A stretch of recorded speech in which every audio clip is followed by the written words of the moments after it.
महापौर जर सोडले, महापौर आणि उपमहापौर, तर सगळे पदं ही तुमच्या एकूण संख्येच्या किती टक्के तुमची पर्सेंटाईल तयार होतं याच्यावर तुम्हाला पुढची पदं मिळतात. त्यानुसार त्याचा अंदाज घेणं आमचं चाललेलं आहे.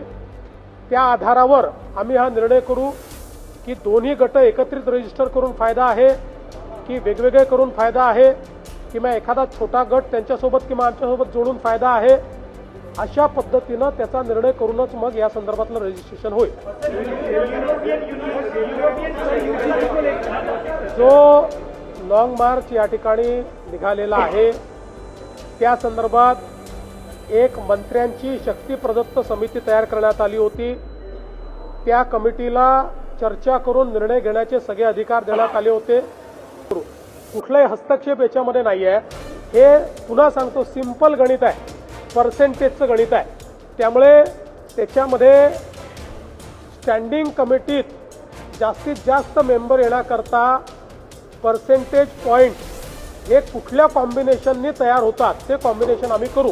शुद्ध राजकारण आहे.